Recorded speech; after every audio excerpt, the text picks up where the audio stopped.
예수님께서는 병든 자들을 고치실 때마다 병든 자들을 고치시고 혹은 어떤 슬픔에 빠져있는 아픔을 겪는 사람들을 만나서 그들의 문제를 해결해 주실 때마다 항상 그 일을 하시기 전에, 능력을 행하시기 전에 항상 먼저 그 사람들을 불쌍히 여기셨다 그랬습니다.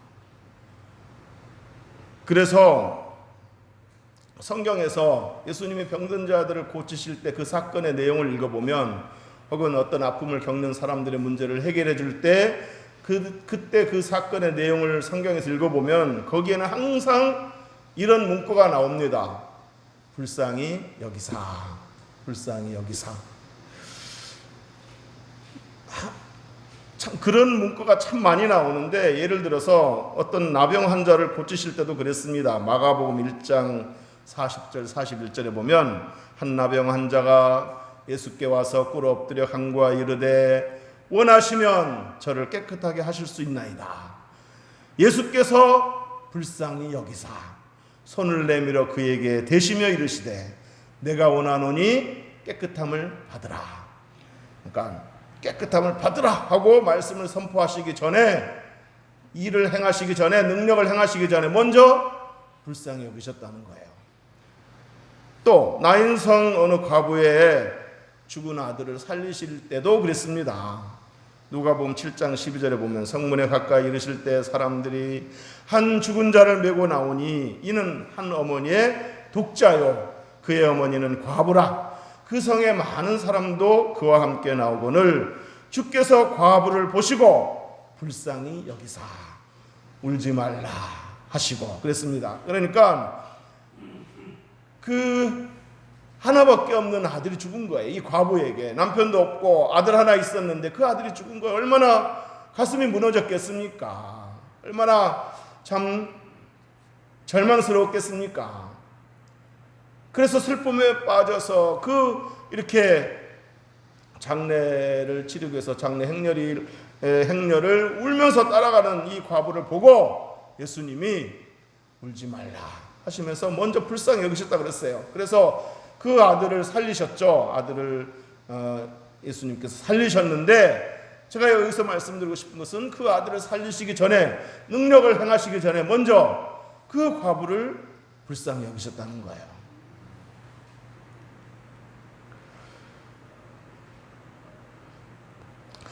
자, 예수님께서 그 병들어 죽은 나사로를 살리실 때도 그랬습니다. 마르다가 병으로 죽은 오빠 그 나사로의 무덤 앞에서 하염없이 눈물을 흘리고 있을 때에 예수님도 그 모습을 지켜보시고 옆에서 같이 눈물을 흘리셨습니다. 눈물을 흘리시더라 그랬습니다. 자, 그러니까 그 마르다의 그 슬픔과 그 눈물에 함께 공감하시고 그 슬픔을 이해하시고 그 아픔을 이렇게 공감하시면서 함께 눈물을 흘리신 겁니다. 그리고 나서 그 나사로를 살리셨습니다. 자, 그러니까 예수님은 병든 자들의 고통과 슬픔에 빠진 자들의 슬픔과 어떤 그 우는 자들의 눈물을 공감해 주시면서 함께 아파하고 함께 슬퍼하고 함께 눈물을 흘리셨습니다. 자, 그러니까 능력이 많아서 고치신 것이 아니라, 물론 능력이 많으시죠. 능력이 많아서 그냥 아무 감정 없이 나 능력 많은 자야 너 고침받아 하고 그렇게 능력을 행사하신 것이 아니고 불쌍히 여기는 마음 때문에 그들을 고친 거예요. 능력은 기본이고 불쌍히 여기는 마음이 있어서 그들을 고친 겁니다. 그들의 문제를 해결해 준 겁니다.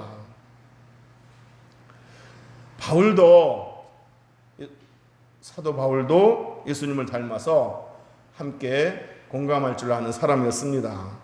다른 사람들이 아파할 때 함께 마음 아파할 줄 알고, 다른 사람들이 눈물을 흘릴 때 함께 눈물을 흘릴 줄 아는 그런 바울이었습니다. 여러분, 바울의 염려는 항상 자기 자신에 대한 염려가 아니라 다른 사람을 위한 염려였습니다. 바울의 아픔은 항상 다른 사람들을 위한 아픔이었고, 바울의 눈물은 항상 다른 사람들을 위한 눈물이었습니다. 고린도후서 11장에 보면 고린도후서 11장 23절에서 29절까지를 쭉 읽어보면 바울이 그 사역하면서 고생한 얘기가 나옵니다. 여러 가지 위기를 겪었다는 얘기가 나옵니다. 보면은 옥에 갇히기도 수없이 했고 매도 수없이 맞았다. 매 맞아서 죽을 뻔한 일도 있었다. 40에 하나 감한 매를 5번이나 맞았다. 40에 하나 감했다는 것은 몇 번 맞았다는 거예요? 39번이죠. 이게 법적으로 39번만 때리라고 했어요. 왜냐하면 죽을 수도 있으니까. 그러니까 죽지 않을 만큼만 때려라 이거죠.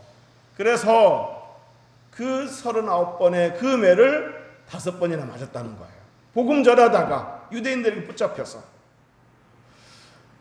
또 여행하면서 전도 여행하면서 강의 위험도 겪고 강도의 위험도 겪었고 시내 위험, 광야의 위험, 바다의 위험 이런 위험들을 많이 겪었다고 말합니다. 그러면서 수고하고 애쓰고 여러 번 찾지 못할 때도 많았다는 거죠. 줄이며 배고플 때도 많았다는 겁니다. 줄이며 목마르고 여러 번 굶고 춥고 헐벗었노라. 자, 이 얘기를 쭉 나열하면서 28절에 뭐라고 말하냐면 이 외의 일은 고사하고 아직도 날마다 내 속에 눌리는 일이 있으니 곧 모든 교회를 위하여 염려하는 것이라. 내가 당한 수많은 고통과 위험과 그런 그 춥고 배고프고 헐벗은 그것은 고사하고 내 마음에 늘 이렇게 눌리는 게 있는데 그건 바로 교회를 염려하는 염려라는 거예요. 여기서 교회는 뭘 말하겠어요? 건물이 아니죠. 교회 성도들을 말하는 겁니다.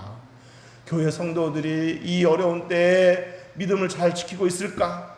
혹시 좌절하지는 않을까? 뭐 이런 염려가 있었다는 거죠. 그러면서 말하기를 누가 약하면 내가 약하지 아니하며 누가 실족하게 되면 내가 애타지 아니하더냐. 이 말은 무슨 말이에요? 누가 이렇게 마음이 약해서 혹은 몸이 약해서 막 이렇게 힘들어하면 같이 아파했다는 거죠. 누가 실족하면 막 애가 탔다는 겁니다. 다시 일어서야 되는데 하면서. 이렇게 바울은 예수님을 닮아서 불쌍히 여기는 마음이 있었습니다. 그러니까 바울도 역시 일을 하기 전에 바울도 예수님의 능력으로 많은 병자들을 고쳤죠. 많은 일들을 해냈습니다. 그러나 항상 어떤 그 과시하기 위해서 그런 일들을 한 게 아니고 영혼을 사랑하는 마음, 불쌍히 여기는 마음으로 했다는 겁니다. 오늘 본문에서도 그런 면을 찾아볼 수 있습니다. 오늘 본문에 보면 바울이 일찍이 데살로니가 교회 성도들에게 예고를 했어요. 뭐라고 예고를 했냐면 이제 곧 장차 큰 핍박이 있을 거다. 큰 환란이 있을 거다 하고 미리 성도들한테 예고를 했습니다. 왜 예고를 했겠어요? 기도로 준비하고 그런 일이 있을지라도 믿음으로 굳게 서라. 끝까지 이기는 자는, 끝까지 믿음을 지키는 자는 승리하리라. 그런 의도로 예고를 한 거죠. 자, 그런데 바울이 말한 그대로 나중에 큰 핍박과 환란이 있었습니다. 교회에도 그런 핍박과 환란이 닥쳤겠죠. 자, 4절 한번 읽어보겠습니다. 오늘 본문 4절 시작. 우리가 너희와 함께 있을 때에 장차 받을 환란을 너희에게 미리 말하였는데 과연 그렇게 된 것을 너희가 아느니라. 아멘. 우리가 함께 있을 때, 그러니까 바울이 데살로니가 교회 성도들과 함께 있을 때 미리 말했다는 거예요. 뭐라고? 장차 환란이 있을 거다. 이렇게 미리 말했는데 과연 그렇게 됐다. 내가 말한 대로 됐다. 이 얘기를 하는 거죠. 자, 그러면서 바울은 마음의 염려가 생기는 거예요. 데살로니가 교회 성도들이 이 핍박과 환란 속에서 잘 견딜 수 있을까? 그런 염려가 생긴 겁니다. 그래서 바울은 그 데살로니가 교회 성도들을 좀 이렇게 위로해주고 싶고 권면해주고 싶고 붙들어주고 싶어서 지금 떨어져 있어요. 지금 이 편지를 보내는 순간은 떨어져 있는 거죠. 그래서 직접 만나서 데살로니가 교회 성도들을 권면해주고 싶고 붙들어주고 싶고 그랬는데, 그래서 그 길을 모색했는데, 직접 데살로니가 교회를 방문할 것을 모색했는데 여의치 않았다는 거예요. 자꾸 길이 막혔다는 거예요. 갈 수 있는 환경이 되지 못했다는 겁니다. 데살로니가 1장 17절에 보면, 오늘 본문 앞에 데살로니가 1장 17절 18절 보면, 형제들아 우리가 잠시 너희를 떠난 것은 얼굴이요 마음은 아니니 너희 얼굴 보기를 열정으로 더욱 힘썼느라. 얼굴 봐서 대화하고 싶어서, 권면해주고 싶어서 그렇게 힘썼다는 거죠. 가보고 싶어서. 그런데 18절에 그러므로 나 바울은 한 번 두 번 너희에게 가고자 하였으나 사탄이 우리를 막았도다. 환경이 여의치 않았다는 겁니다. 자, 그래서 바울은 직접 갈 수 없고, 그래서 바울은 하는 수 없이 누구를 보냈느냐? 제자 디모데를 보냈습니다.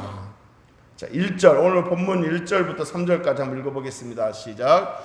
이러므로 우리가 참다 못하여 우리만 아단에 머물기를 좋게 생각하고 우리 형제 곧 그리스도의 복음을 전하는 하나님의 일꾼인 디모데를 보내노니 이는 너희를 굳건하게 하고 너희 믿음에 대하여 위로함으로 아무도 이 여러 환난 중에 흔들리지 않게 하려 함이라. 우리가 이것을 위하여 세움을 받은 줄을 너희가 친히 알리라. 아멘. 이러므로 우리가 참다 못하여. 자, 이거 무슨 말이에요? 내가 직접 가서 권면해주고 위로해주고 싶었는데 그렇게는 할 수 없고, 그러니까 할 수 없이 디모데를 보낼 생각을 했다. 그래서 하나님의 일꾼인 디모데를 보내노니 이는, 그 이유는 너희를 굳건하게 하고 너희 믿음에 대하여 위로하기 위해서 보내는 거다. 제자 디모데를 보냈다는 거예요. 환난 중에 아무도 이 여러 환난 중에 흔들리지 않게 하려 함이라. 제자들을 보냈습니다. 자, 그랬더니 디모데가 갔다가 와서 바울에게 소식을 전하는데, 데살로니가 교회 성도들에 대한 소식을 전하는데 그 소식이 뭐냐? 6절 한번 읽어보겠습니다. 6절 시작. 지금은 디모데가 너희에게로부터 와서 너희 믿음과 사랑의 기쁜 소식을 우리에게 전하고 또 너희가 항상 우리를 잘 생각하여 우리가 너희를 간절히 보고자 함과 같이 너희도 우리를 간절히 보고자 한다 하니. 자, 디모데가 갔다 와서 소식을 전하는데 그 핍박과 환난 가운데서도 믿음에 굳게 서 있고 또 서로 사랑하고 있고, 이런 그 소식을 전한 거예요.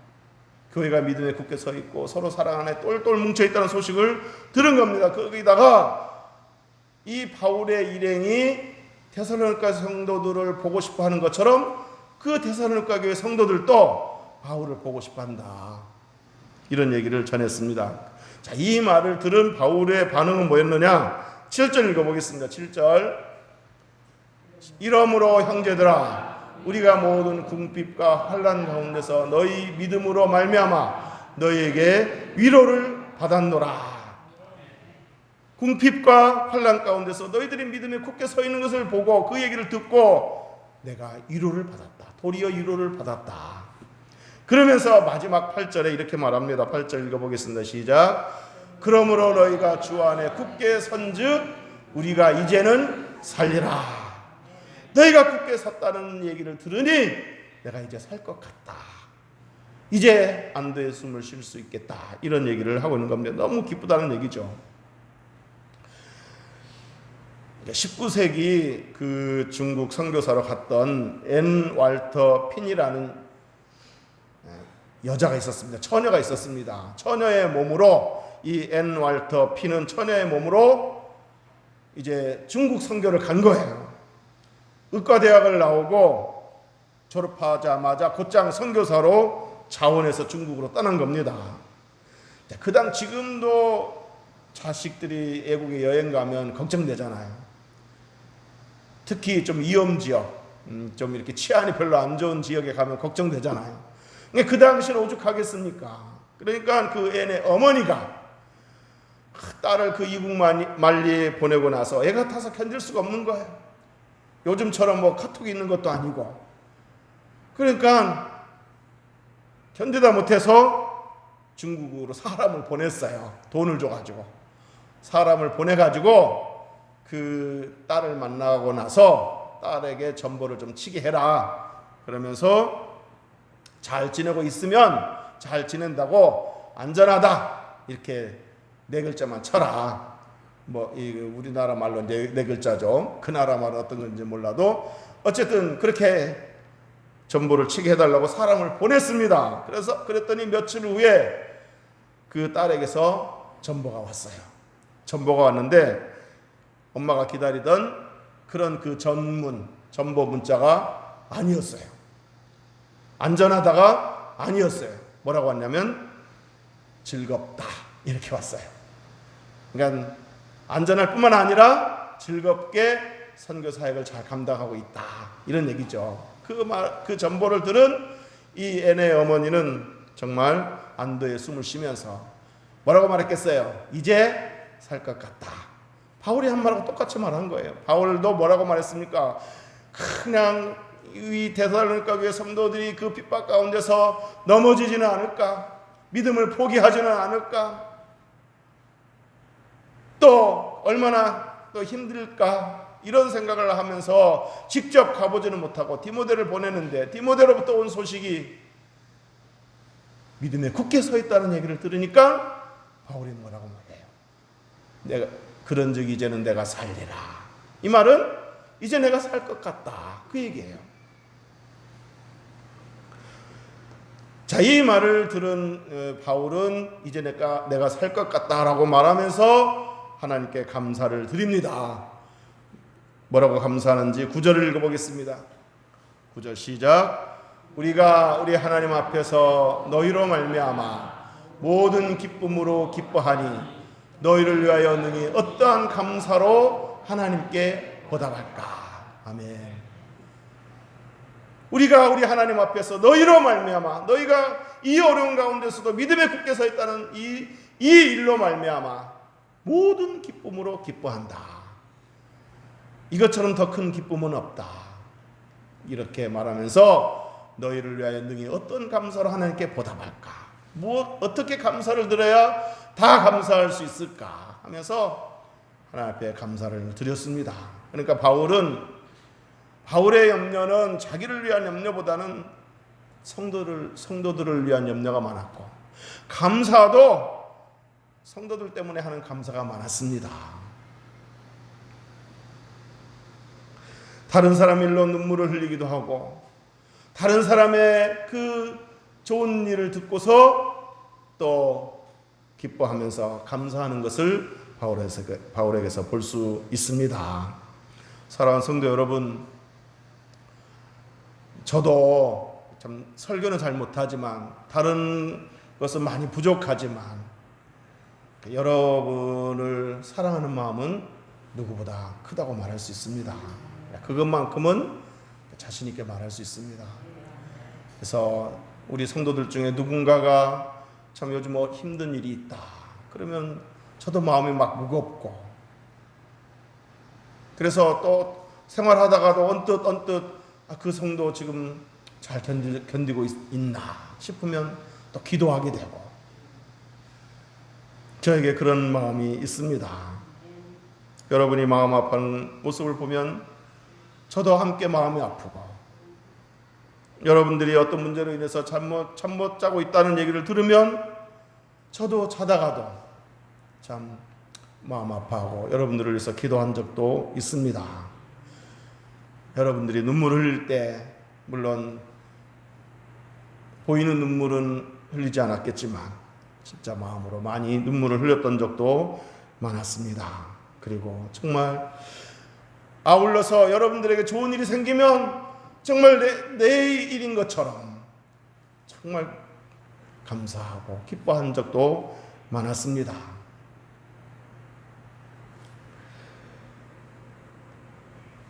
사랑하는 성도 여러분, 우리 서로 내 문제만 생각하지 말고 나만 생각하지 말고 다른 사람 어떻게 잘 지내나 혹은 또 다른 사람에게서 어떤 어려움을 보면 같이 기도해주고 붙들어주고 격려해주는, 또 다른 사람들에게서 좋은 일이 생기면 같이 기뻐해주는 그런 사랑의 공동체가 될 수 있기를 주의 이름으로 축복합니다. 바울이 이렇게 말했습니다. 로마서 12장 15절에서 즐거워하는 자들과 함께 즐거워하고 우는 자들과 함께 울라. 근데 이제 어떤 사람들은 누군가가 즐거워하면 함께 즐거워하는 일은 잘하는데 또 우는 것은 잘못하는 사람도 있고, 반대로 누군가가 마음이 아파서 울면 함께 울어주는 일은 잘하는데 누군가가 좋은 일이 있어서 막 즐거워하면 샘이 나가지고 별로 그렇게 그냥 기뻐하지 않는 사람도 있을 수 있는데, 뭐 이건 실제로 여러분들이 그렇게 한다는 게 아니고 이제 제 생각이고, 우리가 오늘 로마서 12장 15절에서 말씀처럼 누군가가 즐거워하면 진심으로 축하해주면서 내일처럼 기뻐해주면서 같이 즐거워하는 공동체가 됐으면 좋겠고, 누군가가 좀 이렇게 마음이 아프고 어떤 일이 있어서 울면 같이 울어줄 수 있는 그런 공동체가 되었으면 좋겠습니다. 여러분, 누군가가 어려운 일에 빠졌을 때 옆에서 형제님, 자매님, 이때는 이렇게 하는 겁니다. 믿는 사람은 이런 때일수록 이렇게 해야 됩니다. 자꾸 옆에서 뭘 속삭이는 것보다 같이 마음 아파하고 같이 울어주는 것이 최고입니다. 옆에 있어주는 것이 최고입니다. 뭐라고 막 잔소리하면 저 성도 빨리 갔으면 좋겠다, 막 그런 생각 가질 수도 있어요. 근데 옆에서 가만히 그냥 얼마나 힘들어 하면서 공감해주고 이해해주고 같이 마음 아파하고 같이 그냥 이렇게 울어주면 그 성도가 그렇게 고마울 수 없을 거예요. 그게 또 보이지 않는 큰 위로가 되는 겁니다. 어쨌든 말을 하든 안 하든 진심이 있다면 그 진심은 통할 줄로 믿습니다. 같이 즐거워하고 같이 울어주는 아름다운 사랑의 공동체가 될 수 있기를 주 이름으로 축복합니다. 그리하여 이 말세, 참 예수님께서 말세 믿는 자를 보겠느냐라고 말씀하셨는데, 말세는 믿음을 지키기가 힘들다는 거죠. 세상이 이 여러 가지로 악하고 또 여러 가지 고난도 많고 그러니까 믿음을 지키기가 힘들다는 거죠. 이런 말세를 살아가는 저희들이 서로 승리하는 비결은 뭐겠습니까? 서로 붙들어주고 이해해주고 같이 울어주고 같이 기도해주는 거, 그거 아니겠습니까? 주님 오실 때까지 그런 공동체가 될 수 있기를 주의 이름으로 축복합니다. 그래서 정말 함께 이겨나가고 함께 승리하고 그래서 함께 즐거워하는 복된 공동체로 나가기를 주의 이름으로 축복합니다. 기도하겠습니다.